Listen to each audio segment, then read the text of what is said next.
The Violent Genius of Caravaggio.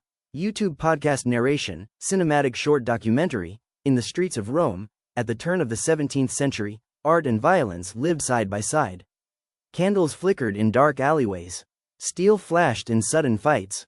And somewhere between sacred churches and criminal streets, a man painted saints like they were pulled out of the shadows of real life. His name was Caravaggio, and his life was as dramatic as his paintings.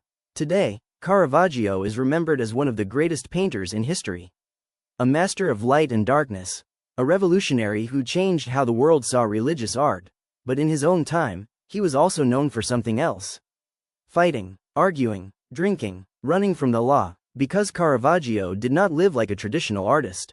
He lived like a man constantly on the edge of chaos. Born in 1571 in Italy, Caravaggio entered the art world with extraordinary talent. But he had no interest in ideal beauty or perfect forms. While other painters softened reality, Caravaggio sharpened it. He painted people with dirty feet, wrinkled faces, rough hands. He pulled saints out of heaven and placed them into the streets of Rome. And that shocked everyone. One of the most radical things Caravaggio did was his use of light. He didn't paint gentle brightness.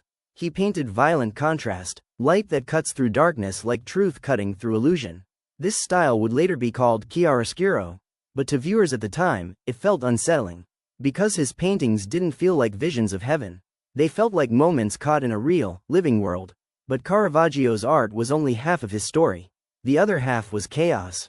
Court records show multiple arrests, fights in taverns, street violence, and constant conflict with authority. He was not just an artist observing violence. He was part of it. In 1606, everything collapsed. Caravaggio was involved in a violent fight that resulted in a man's death. He became a fugitive, forced to flee Rome with a price on his head. From that moment on, he lived in exile, moving from city to city. Naples, Malta, Sicily, always painting, always running. And yet, even in exile, his work became more powerful. His paintings grew darker, more emotional, more spiritual. It was as if violence and fear had sharpened his vision instead of destroying it. He painted scenes of suffering saints, broken bodies, moments of divine revelation emerging from darkness. But Caravaggio's life never stabilized. He was arrested again, imprisoned, released, then involved in more conflict. It seemed as though peace was something he could never hold onto for long. In 1610, while trying to return to Rome after receiving a possible pardon, Caravaggio died under mysterious circumstances. He was only 38 years old.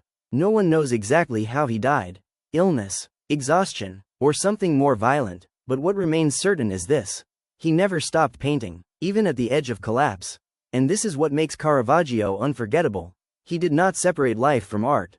He merged them. His paintings are not distant religious images. They are emotional events, moments of tension, light breaking into darkness, truth emerging from chaos. And perhaps that is why his work still feels alive today. Because Caravaggio did not paint perfection. He painted reality. And reality is not gentle. It is dramatic, unstable, human. So when we look at his paintings today, we are not just seeing religious history. We are seeing the mind of a man who lived too intensely, and painted as if every moment might be his last. Caravaggio's legacy is not just beauty. It is contradiction. Sacred art created by a violent man. Divine imagery born from a chaotic life. Light pulled out of darkness, by someone who never escaped it. And maybe that is the final truth of his story. That sometimes, the most powerful beauty, comes from the most unstable souls.